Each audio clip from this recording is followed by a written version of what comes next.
There was a man on our block named Mr. Elwood. Tall man. Quiet man. Monday through Friday he worked at the plant. 6 in the morning till 3 in the afternoon, 6 days a week. Come home with his hands so rough they'd catch on the cotton of his shirt when he pulled it off. And on Saturday morning, before the rest of the block was even awake, he was already out in his driveway with a lawnmower he'd bought second-hand and fixed up himself, getting ready to cut 3 or 4 yards before noon. He wasn't doing it for fun. He was doing it because his wife needed a new winter coat, because his youngest boy needed shoes for school, because the light bill had come in high that month, and he was not going to let his family sit in the dark. Nobody called what he was doing a side hustle. That phrase didn't exist yet. What they called it was survival. What they called it was taking care of your own. What they called it was what a man does.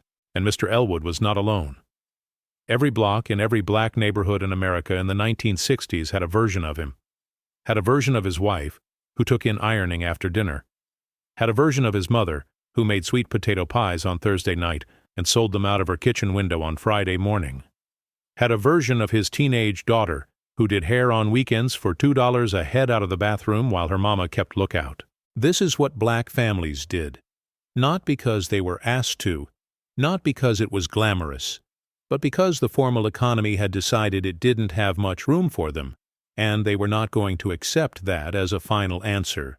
Today we're talking about 25 of those hustles. The real ones. The ones that kept the lights on, kept the kids fed, kept the family together when everything else was working against them. Some of these you'll remember, some of these you maybe lived, and some of them, if we're not careful, are going to disappear from memory entirely. Hey family, I'm James, and today we're going all the way back to the 1960s, to the back porches and the church parking lots and the neighborhood streets where black families built something out of nothing every single week. Now, if this is your first time here, do me a favor and hit that subscribe button before we go any further. This channel is where we keep these memories alive.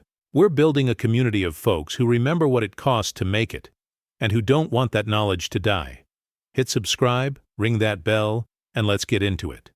Because every single one of these hustles is a story worth telling. Now I'm going to organize these into groups, because these hustles weren't random. They came in patterns, they came in traditions, and when you see them laid out together, you start to understand something bigger than any one hustle by itself. You start to understand a philosophy. You start to understand a people who looked at every skill they had and asked, how can this put something on my family's table? Let's start where it always starts in a black household.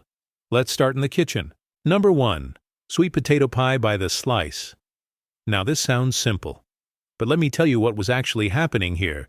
Big Mama, and I mean this literally in my family and in nearly every black family I have ever known, Big Mama had a pie that wasn't like anything you could buy in a store. She knew it. The neighborhood knew it. And somewhere along the way, somebody offered her 50 cents for a slice, and she said yes, and a business was born. By the 1960s, there were women all over the South, and all the way up into Chicago and Detroit, who were baking sweet potato pies on Thursday night, wrapping them in wax paper, and selling them at church, at the beauty parlor, out of the trunk of a car, out of a basket on the front porch. Some of them charged $1 for a whole pie. Some sold by the slice at a church social for a dime. The margins were thin. The labor was real. You had to grow or buy the sweet potatoes, buy the spice, buy the sugar and the flour and the lard. You had to have the cast iron and know how to manage a temperamental oven. But the women who did this were not thinking in terms of profit margins. They were thinking, my children need shoes for school, and this pie is the best thing I know how to make. And that was enough. That was the whole business plan. Skill plus need plus community equals income. It's as clean an economic equation as I've ever seen. Number 2. Plate lunches carried to the worksite. In cities all across the South, black women were packing lunches, real lunches, not sandwiches, but full plates, and delivering them to the men working construction sites, loading docks, railroad yards, a plate of rice, a piece of smothered chicken, some greens, a piece of cornbread wrapped in newspaper to keep it warm, maybe a slice of that sweet potato pie to finish. And they'd walk it out there at noon, carry it in a basket covered with a dish towel, and the men would pay 25 cents, sometimes 35.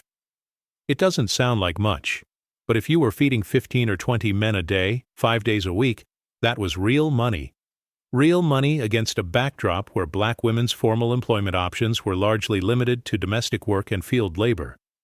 Some of these women ran informal lunch routes for years, decades. The men depended on them the way they depended on anything reliable and good, because the food was always good. That was not a coincidence. Your reputation was your business. One bad plate, and you lost a customer.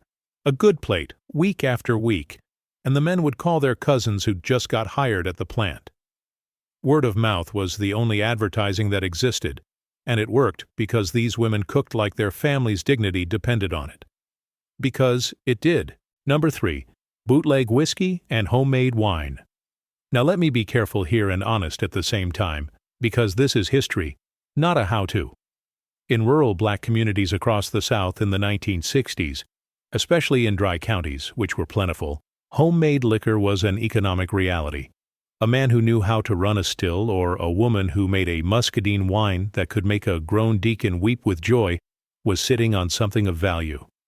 This wasn't glamorous. It came with real risk, including the risk of law enforcement that was not friendly to black people under the best of circumstances and was less friendly still when it had a legal excuse.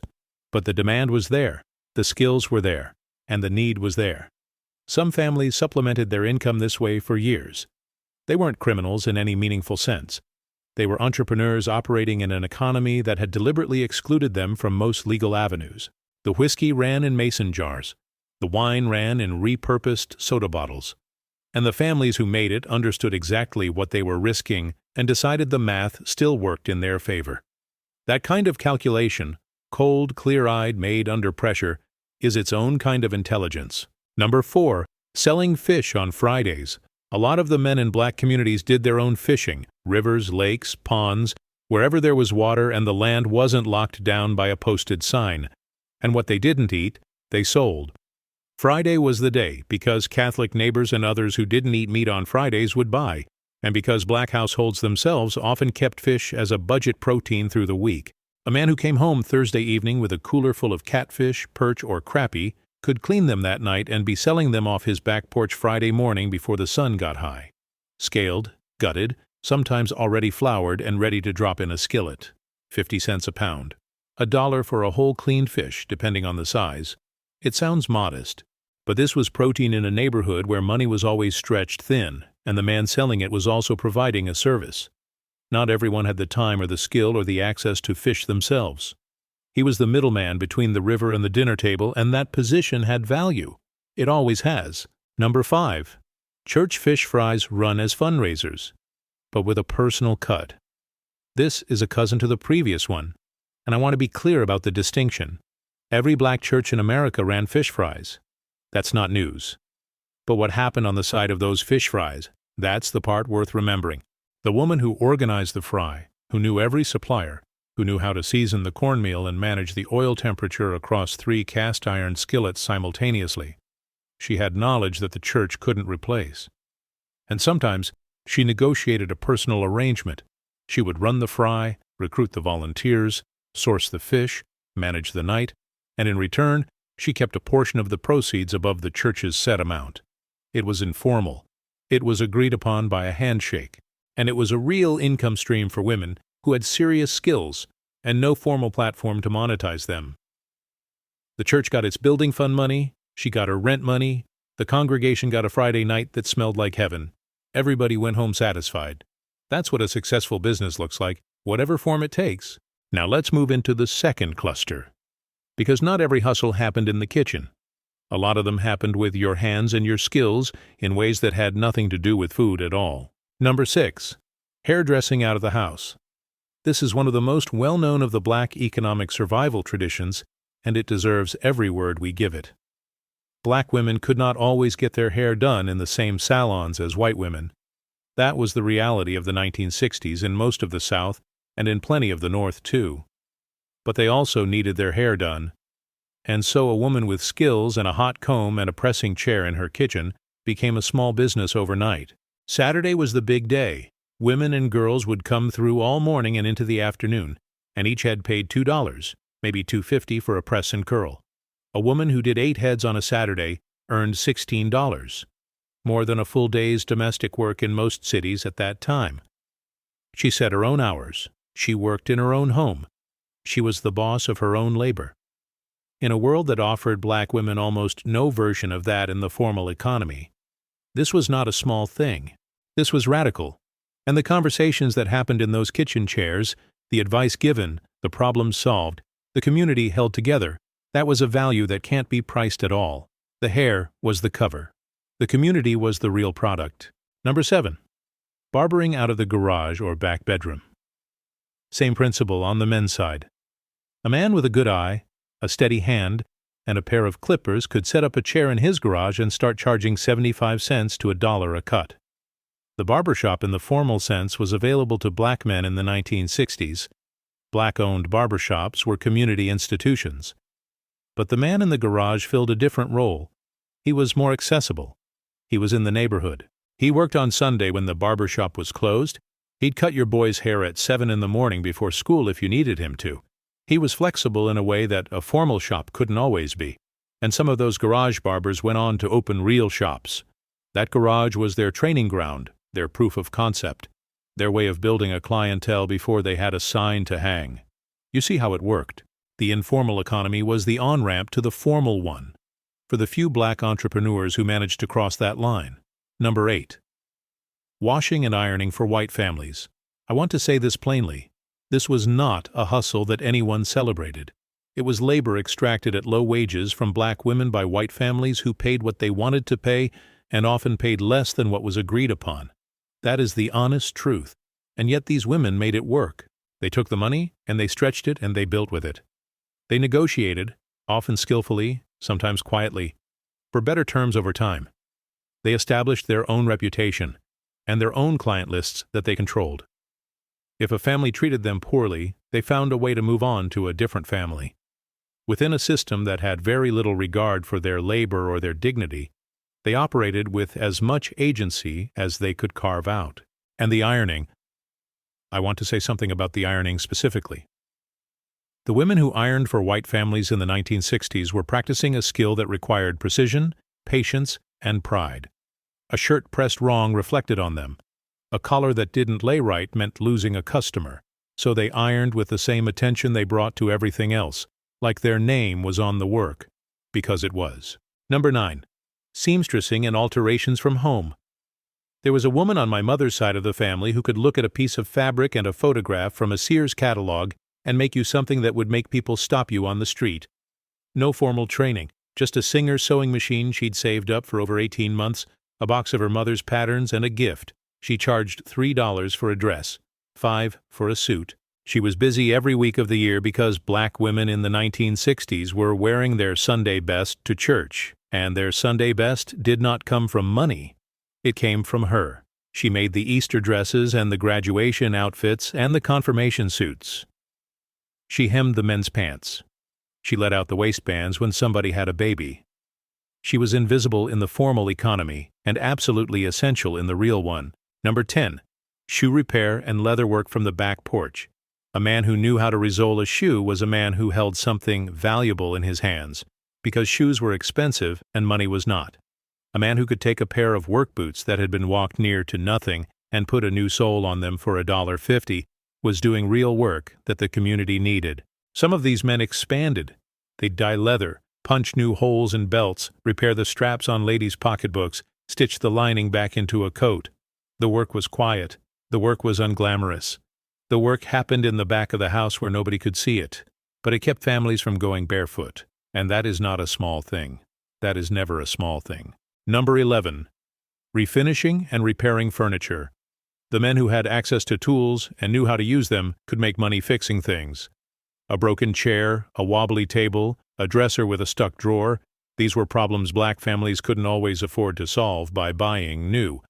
But a man with some wood glue, a set of clamps, a little sandpaper, and the patience to do it right could take a broken piece of furniture and turn it into something solid again. Some men did this professionally on the side, charging a few dollars per piece. Others traded labor for other things they needed. A repaired table in exchange for a week of lunches, a fixed rocking chair in exchange for somebody's daughter doing your family's laundry. The barter economy inside black communities in the 1960s was sophisticated and deep, and the furniture repairman was one of its essential nodes. Now, family, I want to pause here for a second, because we've talked about 10 of these hustles, and I hope you can already see the pattern. Every single one of them is a person taking what they know, what they learned at their mama's knee, or their daddy's workbench, or their grandmother's kitchen, and turning it into something that feeds their family. Nobody taught them how to do this in a classroom. Nobody gave them a grant or a loan or a business license with their name on it. They just did what they knew. They served who was in front of them, and they never stopped. Drop a comment right now, family. I want to know. What was the hustle in your household growing up? Was your grandmother selling something? Was your grandfather fixing something? Was your mama doing hair? Or your daddy doing yard work on weekends?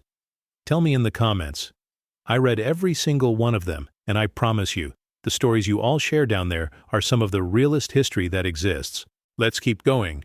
The third cluster, and this one, is about the neighborhood itself, about the services that kept a black community running from the inside. Number 12. Running numbers. Now, I am not going to pretend this wasn't what it was.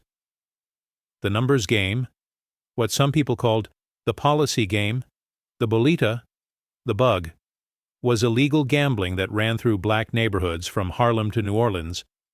You picked 3 numbers. If they matched the daily number, often tied to something publicly available like racetrack results, you collected. The payoff could be 200 to 1 or more on a penny bet. For black families who had nothing to invest in the stock market, no savings account that paid real interest, no access to the lottery that didn't exist yet in most states, the numbers were a financial instrument. Imperfect, risky, but real. And the people who ran the numbers, the writers who collected bets, the bankers who backed the payouts, the runners who carried the slips, were employing dozens or sometimes hundreds of people in a single neighborhood. It was an underground economy with its own hierarchy, its own rules, its own form of community investment. Some numbers bankers bankrolled church-building funds and black-owned businesses when no bank would. Was it legal? No. Was it complex? Profoundly. Does history deserve to understand it honestly? Absolutely. Number 13. Selling homemade goods at the church steps. After services let out on Sunday, the steps of a black church in the 1960s could look like a small outdoor market. Jars of preserves, bags of peanuts boiled or roasted, dried beans measured out into paper sacks, crocheted dishcloths and pot holders, sachets of dried lavender and mint, bottles of homemade hot sauce. The congregation was the customer base and the church steps were the marketplace, and the exchange happened in the 15 or 20 minutes of fellowship between when the benediction was given and when folks got in their cars to go home for Sunday dinner. The money was small. The meaning was large. These women, and it was almost always women, were not waiting for permission to participate in an economy. They were building their own, right there on holy ground, while the choir was still humming from inside. Number 14. Daycare and child-minding from the home. Before Head Start and before licensed child care centers had any real presence in black neighborhoods, the woman down the street was your child care. She might take in 4 or 5 children while their parents worked. She'd feed them breakfast, watch them through the day, make sure they napped and played and didn't hurt themselves, and have them ready when the parents came to collect them at 5 or 6 in the evening. $1 a day per child. Maybe $1.25 by the late 60s. It was labor that society did not recognize as skilled and did not compensate fairly. But it was labor that made it possible for black mothers to work, which made it possible for black families to survive the month. The woman who ran the informal daycare was holding an entire economic chain together, and she knew it, and she did it anyway, and she never got a certificate on the wall for any of it. Number 15. Ice cream and cold drinks from a cart or wagon. On a hot southern evening in the 1960s, a man with a wagon full of ice and cold sodas or a bucket of homemade ice cream was providing something that his community wanted and couldn't easily get. The corner store might be far, might be unfriendly, might not extend credit to a black family's tab that month, but the man with the wagon was right there, and he knew your name, and he'd let a kid's nickel stretch if the child's daddy had been laid off recently. He was also an intelligence node. He knew everything that was happening on every block he covered, and that information had social value that is hard to quantify but impossible to overstate. Number 16. Running a juke joint out of a home or barn.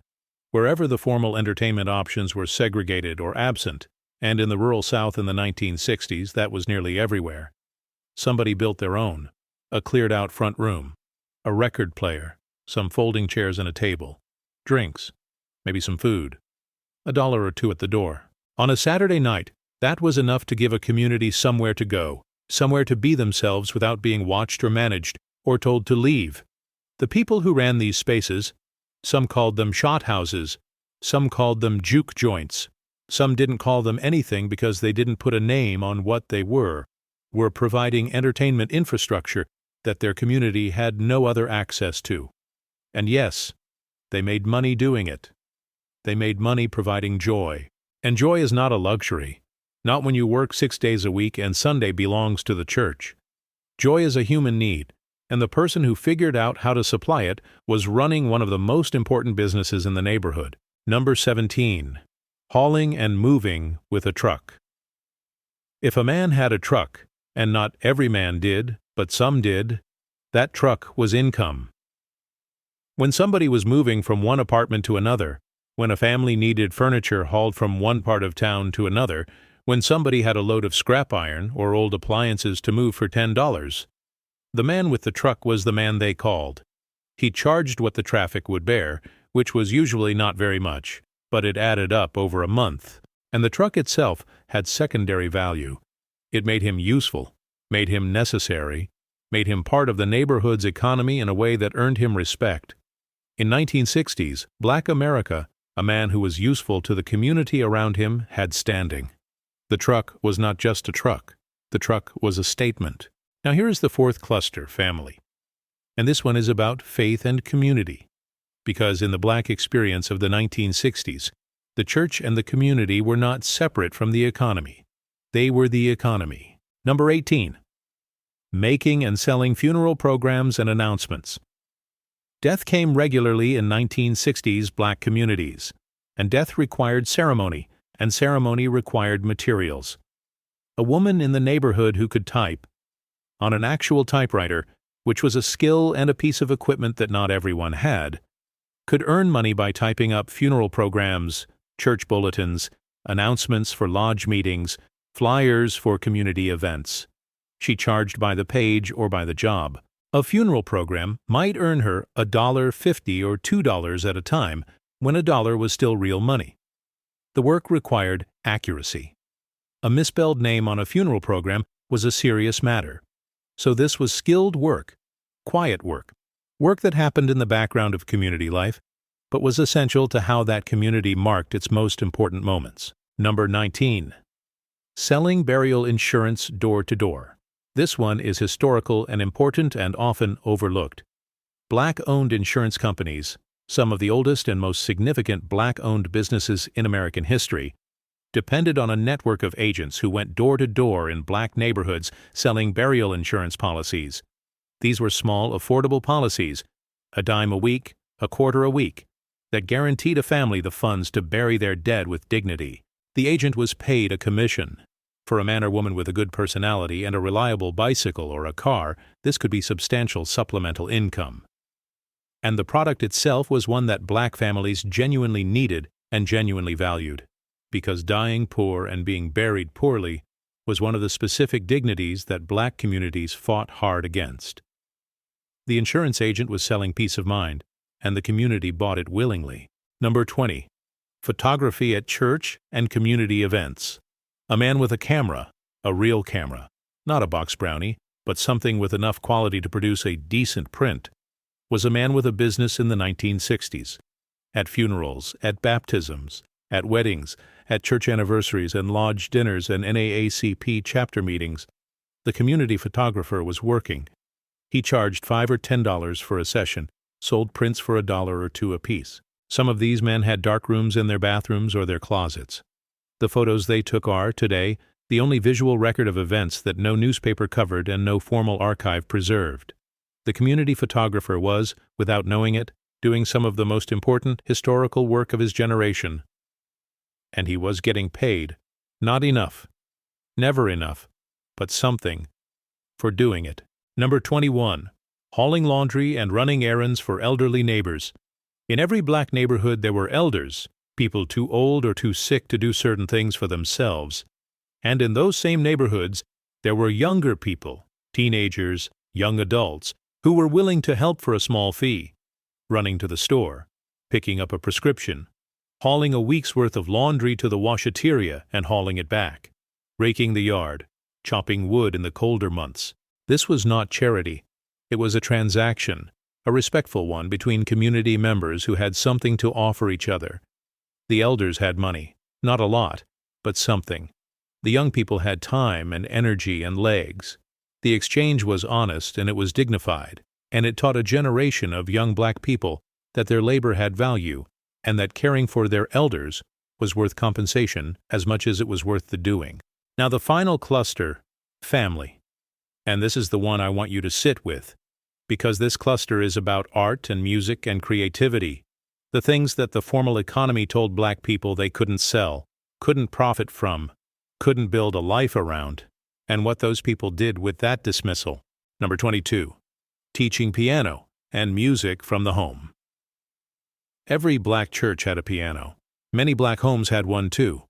And a person who could play, really play, not just pick out a hymn but read music and teach it, had an income source that required nothing more than what they already knew. 50 cents a lesson. $1 by the late 60s. An hour a week with a child who had promise and parents who understood that music education was not a luxury, but a form of literacy. The piano teachers in black neighborhoods in the 1960s gave countless children a skill that stayed with them their entire lives. Some of those children went on to careers in music. All of them learned discipline and patience and the satisfaction of getting something hard right. The teacher made a little money. The community gained something enormous. Number 23. Making and selling quilts. Now I need you to understand what a quilt was in the 1960s Black South. It was not decor. It was not an art object. It was warmth. It was what you put on the bed when the wood stove wasn't keeping up with a February night in Alabama. And it was made by hand, by groups of women in quilting circles or by individual women alone at a frame set up in the living room, using scraps of fabric from worn-out clothing, from feed sacks, from whatever material was available. A finished quilt might take 20 hours of work. It might sell for $8. That math does not work if you're thinking about hourly rates. But the women who made them were not thinking about hourly rates. They were thinking about what their hands could do and what that thing their hands made was worth to somebody who needed it. And somebody always needed it. The quilts moved through the community, given as gifts, sold at church bazaars, traded for other goods. And the best quilters, the ones whose patterns were something special, whose seams lay flat and whose colors were chosen with an eye that couldn't be taught. Those women had waiting lists. Number 24. Playing music at events, dances, and weddings. A man who could play guitar. A woman who sang. A little combo. Bass, drums, a piano man, somebody on horns, that could work a Saturday night. Black communities in the 1960s needed music the way they needed food. At weddings, at repast dinners after funerals, at juke joints and lodge halls, and birthday parties that went until the neighbors finally said something about the volume. The musicians were there, and they were paid, not always well, not always in full. The hat passed around at the end of the night sometimes came back half empty, but the best musicians built reputations, and reputation meant calls, and calls meant income, and income meant something for a man whose day job paid him less than his talent was worth. Some of the musicians who played these local events in the 1960s were extraordinary. Some of them never made a record. Most of them never became famous. But they fed their families with their gift, and that is its own kind of success. Number 25. Preaching for hire at small churches without a full-time pastor. I want to end here because this one carries something the others don't.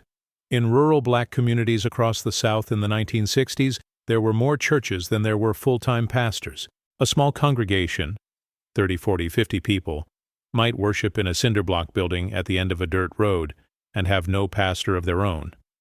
They would call a man, often a man who worked a regular job during the week and preached on weekends, to come and lead the service. He might preach at 2 or 3 churches on a single Sunday. Each church paid him what it could. $20, sometimes $30.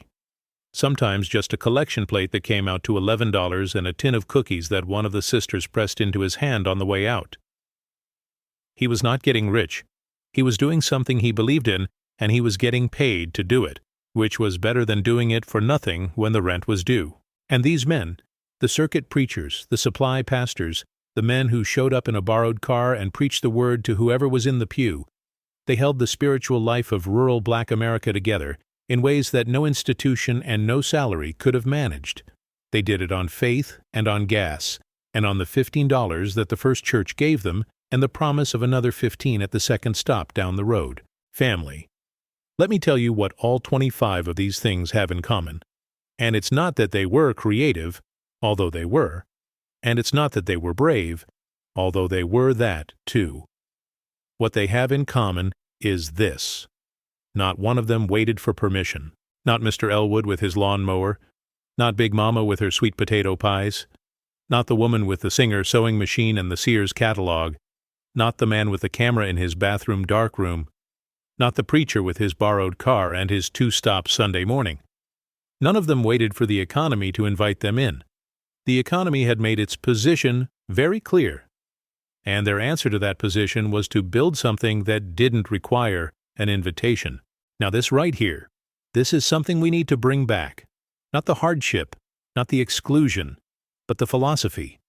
The understanding that your skill is your resource, that your community is your customer base, that your labor has value whether or not someone with a title and a checkbook has agreed to recognize it. The people we talked about today did not have MBAs. They did not have access to venture capital or small business loans or mentorship programs. What they had was a need, a skill, and the nerve to put those two things together and ask to be paid for it.